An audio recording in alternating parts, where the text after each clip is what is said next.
Welcome to Stronger Than Yesterday, the podcast where we focus on becoming just a little bit better every single day. Hey, and welcome back to Stronger Than Yesterday. My name is Richard Crawford Small.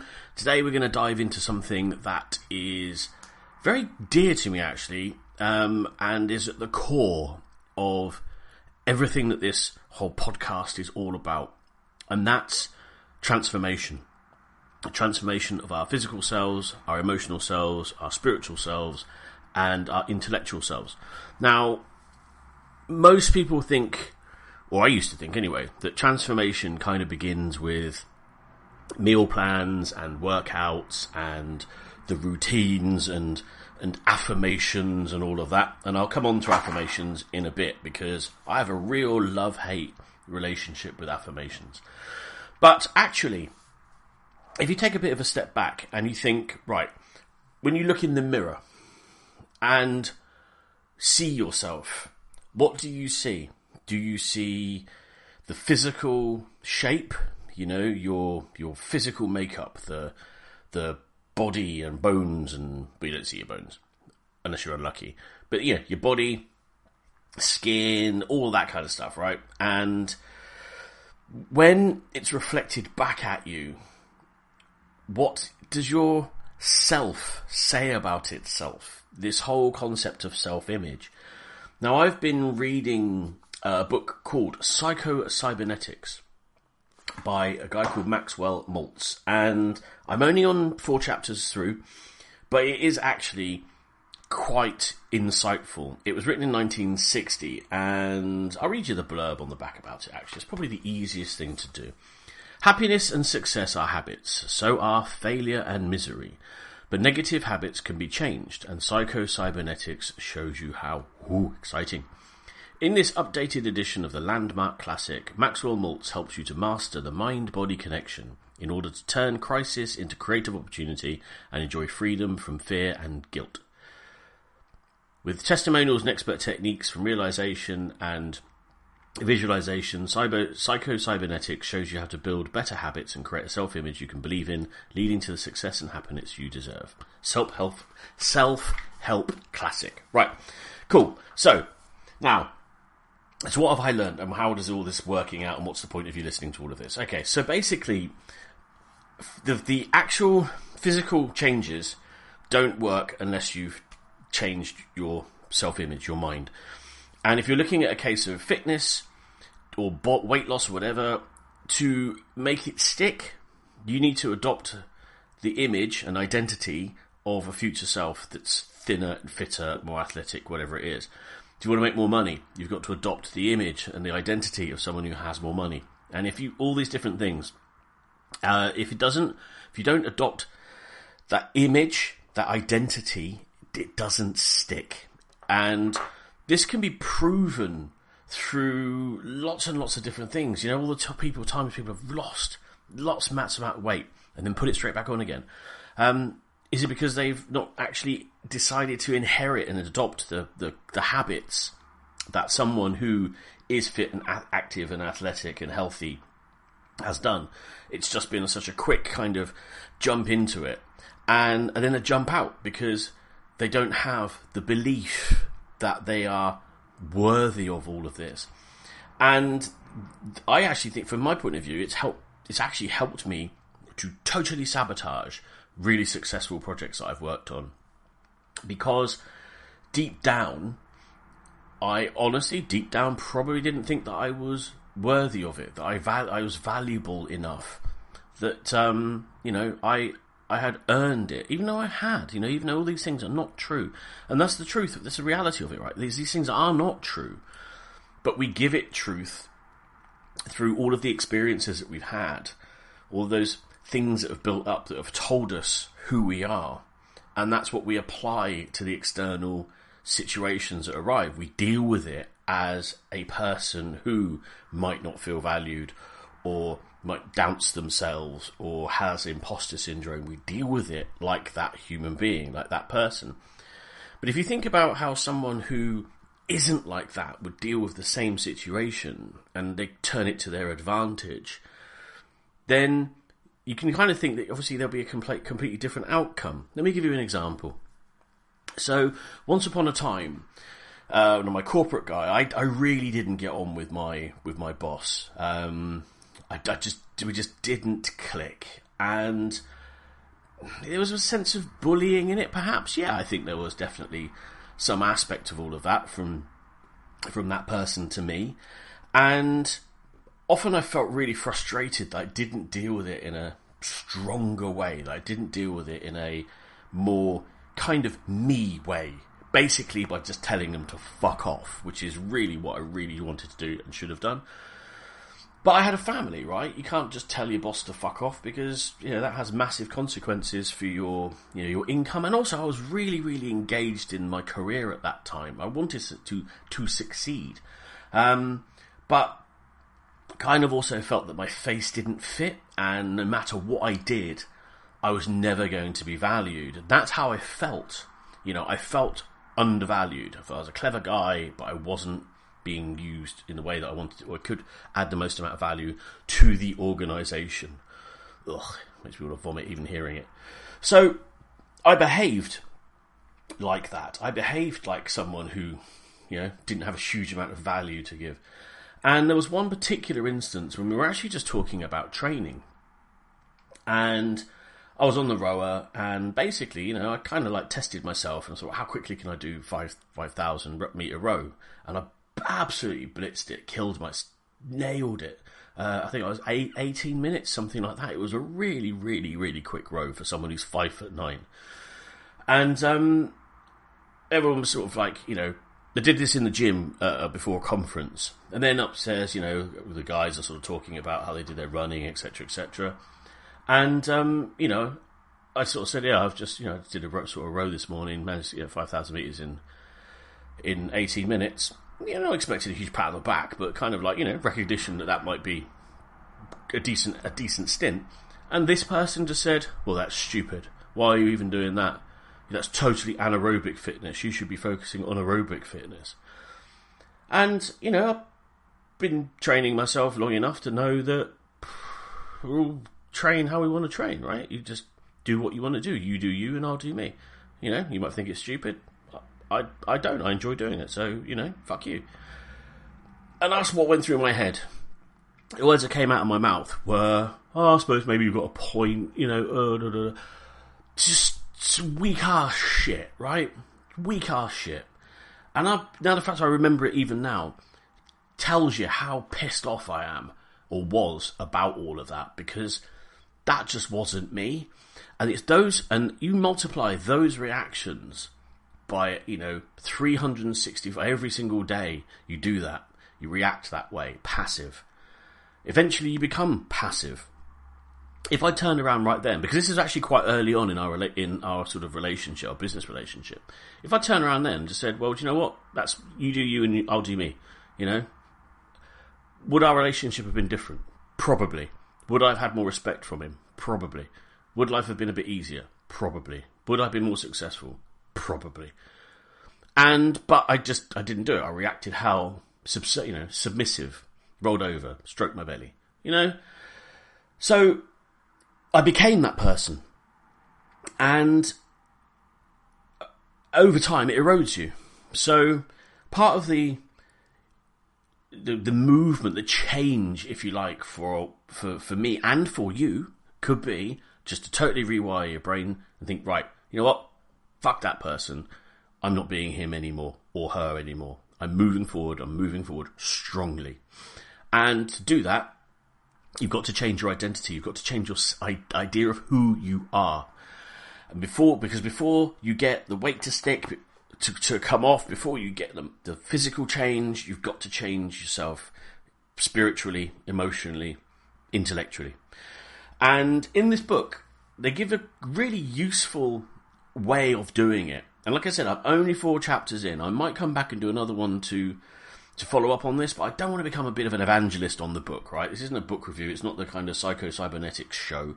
But I'm giving you some idea on some of the tools that I've been using that have helped and that may well help you. So So in the book, the first chapter is on self-image. It's introducing the concept of self-image, your mental blueprint, your perception you hold of yourself, how your behaviour is controlled by how we view ourselves, and then by changing that, as I kind of said, if you change that self-image, you can achieve more and overcome your limiting beliefs, which is what we all want to do, right? It's why we're here. Second chapter talks about success mechanism, which is your mental framework. I'm reading this, as you can tell. So, mental framework that works like a guidance system to help us achieve our goals. Now, I'm going to pause on this one a little bit because I talked about affirmations. Now, I have a real love-hate relationship with affirmations because, for me, it's all been hijacked by the Rhonda Byrne secret loving crowd. There we go. I'm going to say it out loud. Say it as it is, Richard. Say it as you believe it. The Rhonda Byrne secret loving crowd, right? Now, I have read The Secret, and I have read reading Psycho-Cybernetics, and you can see where the principles from The Secret have come from. This book was written in the 1960s. Not entirely sure when The Secret was written, but it wasn't then. So it doesn't predate this insight. So it kind of feels it's been lifted, if I'm honest, but that's just me. But anyway, I get it has a power. No, I understand that. But the thing with affirmations is I often feel that people just use it as a bit of an excuse. I've said this many times before, and you'll probably hear me say it again. An excuse to not do the thing, to not do the work. And I'm going to manifest this. I'm going to ask the universe for this. It doesn't work unless you do the thing. Now, I often have a bit of a kind of a mental image of manifestation and affirmations, which is, you think about, you've got a load of kind of tennis balls by your feet, right? And on these tennis balls, you've written in Sharpie pen all the things that you want in life. All the things you want. I want wealth, I want happiness, I want a family, it could be very specific, I want the car. And you pick these balls up and you throw them out there into the universe, right? And you throw every single one of them, and only a few of them are going to come back. Right? Now, or are they coming back? Only a few of them are going to come back. Only a few of them you're going to get. Because you've got to run towards them. And you can't really run towards all of them. So you've got to prioritise and focus on, right, let's say that I need the wealth. Right? I need the financial reward. Because by getting the financial reward, what that's going to do is give me the cash to be able to do the things that I want to do. So you throw that one, and then you chase after it. You don't stand there, because there's no boomerang on the motherfucker. It's not coming back. You've got to chase after it and catch it. But you get some support along the way, right? As you're running, like a computer game, you're running like through Mario Kart, and you get these little power-ups. Fire you on a little bit faster. You don't know where they are. You don't know which round this corner. You're going to go through, you might get hit by a banana. Spins you off. But then you get back on it. Off you go, right? And eventually you catch it, but only if you keep going. And this is the thing, is like, you threw it out there, you threw the manifestation out there, and all the manifestation, all the message of the universe is presenting is to you, is putting the power-ups in place for you, but you've got to run over them. And if you don't do that, it doesn't work. And there's so many people who just don't want to do the work. And I find it really frustrating, because in my work, in my life, I can help people achieve their goals. Dedicated in a sense to doing that. People come to me, tell me what they want to achieve, and I'm like, right, yep, okay, I can help you do that, map it all out, boom, boom, boom, boom. Create the map, I can guide you, and here are the tools, but often don't want to do the work, or are afraid, probably more importantly, afraid of doing the work. And these are all the things you've got to overcome: the limiting beliefs, the imposter syndrome, the things that are holding you back, all of this stuff we're talking about, because the imposter syndrome and limiting beliefs are totally connected to your sense of self, your identity right now. And to achieve those things, to come after, to catch the tennis ball that you've thrown into the distance, you've got to change who you are. And that is scary, but it's not impossible. And that's why Stronger Than Yesterday means so much to me because it is about being stronger than yesterday. So the affirmation side of things is great, and if it gives you comfort, then I'm all for it. But without actually doing something, without creating a plan to achieve the goal that you've set yourself, your affirmation will do jack shit. Harsh truth. I'm sorry. Not sorry. Chapter 3 talks about the key to success, right? Imagination. Oh, I know, it's awesome, right? You get to just imagine doing it. Imagine doing it. Having me just gone on about affirmations, he's talking about, hey, just sit back in your chair and visualize yourself. Visualization is an incredibly powerful tool. Visualize who you want to become, and it will be so. And the reason this happens is because actually, through the visualization, what you do is you're visualizing who you want to be. But what you also have to do is you have to visualize the detail. So if you pick something right now that you want to achieve, right? Pick something, could be big, could be small, could be whatever it is, right? Something that you want to achieve. I'll pick something, right? I want to ride a motorcycle across the Himalayas. Okay, there are lots of organised tours, and I've long loved wanting to do this, to go somewhere. You fly into, I think it's Delhi, and you start your journey in Manali, and then you ride up through the Himalayas across the highest, passable road in the world at 12,000 feet or something crazy like that for 2 weeks. And I can really visualize myself doing that.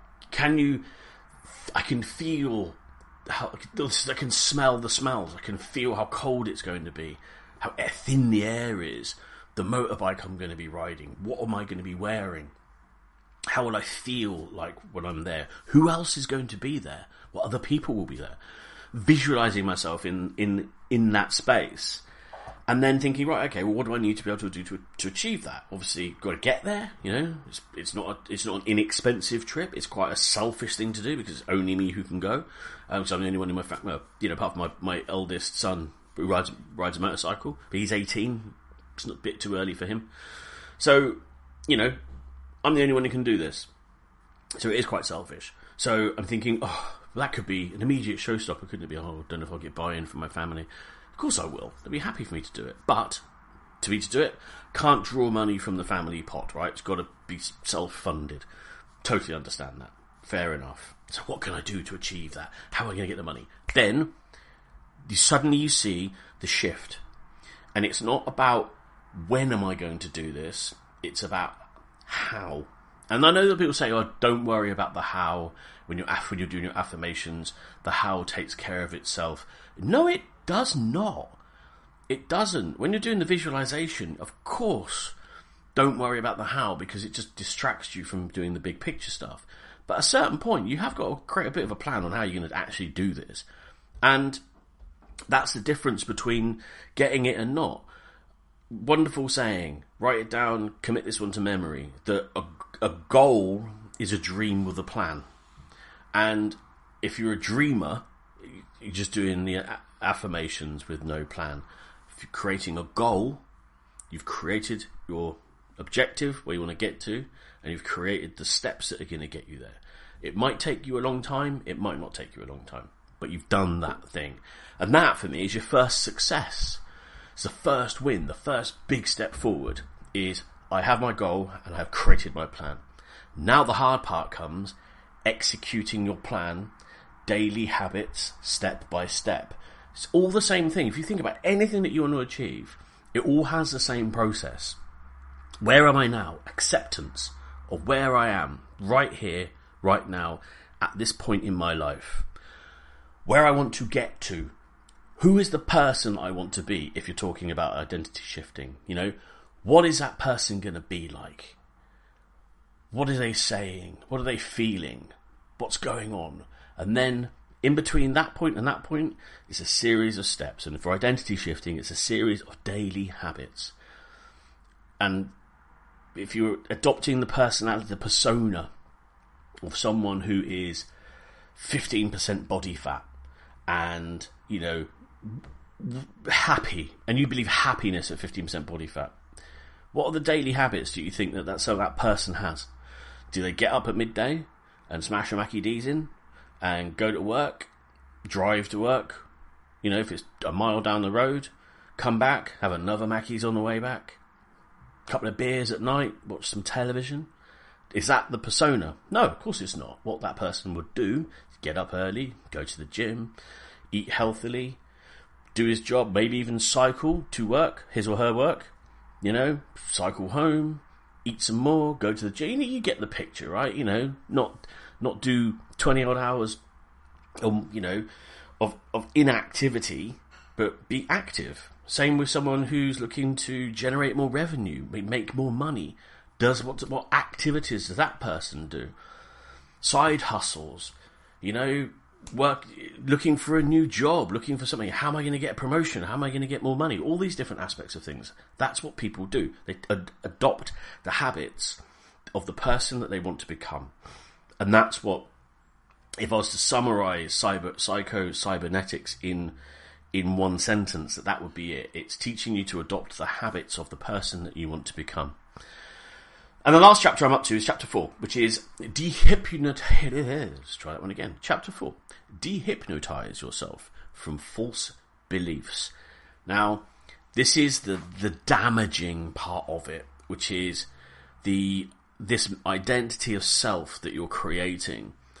It's going to be sabotaged at every single step by your existing program. So the way I'm visualizing this is that essentially, for you to change who you are, I don't think you can change who you are. You just need to adopt the persona of someone else, your future self, your better self, your stronger self. But to do that, you got to kill the existing one, and he don't want to die. He ain't going down without a fight, right? He's stronger than you think. And you're like, yeah, I'll just cruise into being version 5.1 and 5.0. We'll just delete him, uninstall. Not going to happen. Not going to uninstall. He's got a virus. I'll throw a virus in there before he goes. And it's a sabotage. You can't do this. All of the negative comments that people have made in the past are going to come up and hit you in the head. All of the feelings, the emotions that you've had that have sidetracked you, that have stopped you, are going to come. And you need to be strong, because you need to fight through all of this. And again, I know this whole kind of you versus you thing, but it's true, right? When you look in the mirror, what you're going to see is your strongest asset, but also you're going to see is your worst enemy and your hardest ever opponent. And if you can beat this guy, you can beat anyone, because he knows you inside out. He knows you better than you know yourself. He's plugged into your self-conscious, and he's got all the tricks. And all you have is just focus, consistency, and discipline. That's all you've got. You don't have any other weapons than that. Focus, consistency, and discipline. Those are only 3 things that you've got. And he's got everything. So the goal is important, because that gives you your focus. And my definition of goal setting, I pulled together over a few years. And the definition is this. You have a committed decision to achieve a burning desire, followed by immediate, massive action, repeated consistently for as long as it takes. Let me say that to you again. A committed decision to achieve a burning desire, followed by immediate, massive action, repeated consistently for as long as it takes. Now, we can break that one down in a future episode, but ultimately, that's what you've got to do. You're committing to this. Your burning desire is there, because that's what's generated by your aiming for this goal. If the goal, again, is self-identity, to change your identity, you've made the decision, and the decision only sticks if you're consistent. And the way you remain consistent is because you really, really want this. You really want this. at some point in your life, you just have to bite down on something and just say, I am going to fucking do this, even if it kills me. And of course it won't kill you because it's a positive. But I'm gonna beat this motherfucker, and I'm gonna beat him now. And that's the drive that you have to get, because my personal journey, as we're saying, we're in my personal journey. For me to get 15% body fat, that's losing 15% body fat. That ain't going to be easy. And along the pathway, we are sabotaged constantly by fast food, processed foods. The fact that buying whole, good quality food is really expensive. I need to get 300 grams of protein, and I want to get it from whole food, which means I end up spending nearly £100 a week. It's a ridiculous amount of money. So we're changing the way I do this to reduce the financial load on it, because £100 a week on meat is just not sustainable. So we've got to do it in a different way. And I get it. There's lots of economic discussion around all of this about why things are what they are, but I'm not going to get into all of that right now. But what we're essentially saying is that it's hard, right? It's going to be hard, and we know it's going to be hard. So we're ready for the fight. We're prepared for it. We're attacking it. Burning desire. We've got a committed decision to achieve our burning desire, followed by immediate massive action. Go hard early. And yes, it's a game of sustainability. It's a game of consistency. But go hard early. Get everything set up. Whatever it is that you're doing. Love to know in the comments of what things that you want to achieve. What are the things that you're going to do right now to help you win? So again, let's use this fitness journey as an analogy. Getting the Tupperwares in the cupboard. Getting your food prep done. Joining the gym, mapping out your plan, laying out your kit the night before, because buying the kit in this sort of sense, getting all the elements together, so you're not having to plan as you go. I'll explain that in a minute, but getting all those things, going, immediate massive action, getting everything together, ready for you when you start, and then repeated consistently. And this is the hard part. This is what we were talking about, right? It's the constant battle against yourself that you need to win. And things, as I said, like laying your kit out if you're going to the gym the night before, having everything prepped. So all you've got to do, get out of bed, get downstairs, get dressed, have your water, grab your keys, get out the door. Now, this morning, I didn't succeed at that. Total transparency, I didn't go to the gym. I planned to go to the gym, but I didn't go to the gym. I woke up and my head wasn't in the right space. And I made a conscious decision, actually. It's like, right, today was leg day, and I've got karate tonight, 2 hours of karate, and I didn't fancy doing it like Bambi. Tomorrow is my rest day. So what I'm going to do is I moved my rest day. I said, right, do you know what, actually, today, I am not going to go to the gym. I'm going to go to karate in the evening. Okay, that's fine. It was a conscious decision. Now, the real test is, do I go tomorrow?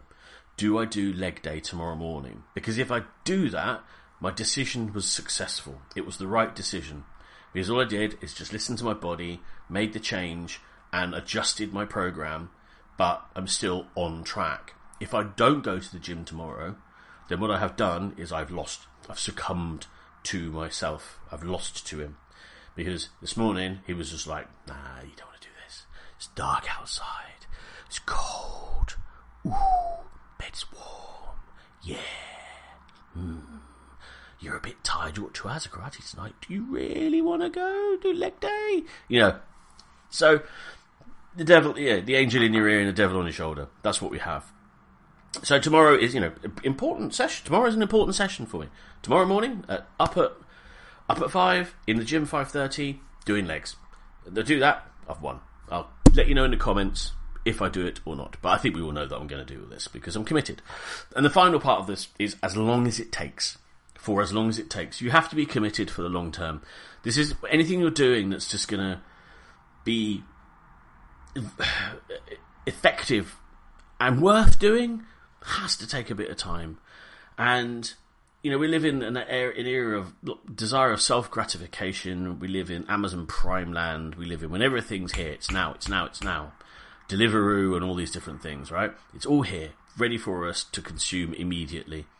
And we've forgotten, I believe, that some things you just have to take time. You've just got to put the work in. And you put the work in for 3-4 months and you ain't going to see shit. There's not going to be a single reward. No one's patting you on the back. No, the extra money is not going to be in your bank account. You're not going to see the impact on the scales or in the mirror. And you've got to do it without reward for 3 to 4 months. Because I believe anything worth doing is going to take you that long to get anywhere. 3 to 4 months. Right now, recording a podcast. I'll put this podcast out there. Hey, am I like Joe Rogan? I'm going to have millions of people listening to this? Am I? Bollocks, right? Could take me a year, could take 2 years before people even see these. And then they go back and start watching them. It could be. But consistency is the key. As long as I keep putting it out there, it's a mechanism for me as much as it is for you listening to this. I'm hoping you're getting value from it. If you are, please subscribe, give me a message, let me know that you're out there listening to it. So you have to be in it for the game. You've got to be in the game for the duration, right? It's the full 90 minutes, 60 minutes, 3.5 hours if you're watching this from the US and NFL. Cricket could be a couple of weeks. But you got to be in it for the long haul, right? So, final summarise. You got, committed decision, burning desire, immediate massive action, repeat consistently for as long as it takes. And when you do all of those things, eventually you will break free of this old self, connecting you to your past, to your failures, to the things that keep you down, and move yourself forward towards Valhalla, the sunlit uplands, towards this new self-identity that's stronger and better than yesterday, but not as good as it's going to be tomorrow. Right. Thank you very much. I hope that's been of use for you. I really do. So what we're going to talk about next time is I'm going to be introducing you to a good friend of mine, Stevie Potter, Dr. Stevie Potter. GB triathlete, performance coach, performance mentor, and we're going to be talking about nutrition, about how to take control of your nutrition. We're going to be smashing up a few myths around nutrition, and Stevie's a really fascinating character, right? She's Are you tired of the algorithm-driven marketing madness? Do you want to break free and get real results? Then listen up, because I've got something for you. Richard, an award-winning coach, author, and entrepreneur, is on a mission to empower small business owners just like you. At imrcs.com, you'll find unique coaching methodologies and transformative programs are designed to help you achieve success and freedom. Here's what you're going to find: real people, real stories, and real solutions. It's time to crush those obstacles and take your business to the next level. Remember, it's not just about working hard. It's about working smart with the best tools and the best support. So don't wait. Head over to imrcs.com and start your journey to success today.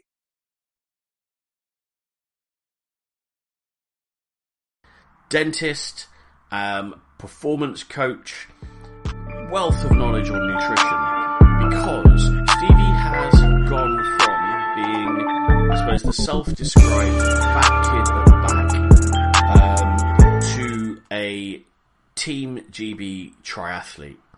And on that journey, as you can imagine, she's learned a huge amount about nutrition, about accountability, self-discipline, and also changing identity as well, because to do that doesn't come easy. And I'm really looking forward to having her with us next week. We're going to be talking about nutrition. We'll be talking about simple tips to have big impacts, to help you fuel your comeback and reach these goals that we're working towards together. So if you've got any questions or anything like that, pop them in the comments. We'd love to hear from you, because next week, that's what we're going to be talking about. All right, guys, have a fantastic week. Look after yourselves. Peace out.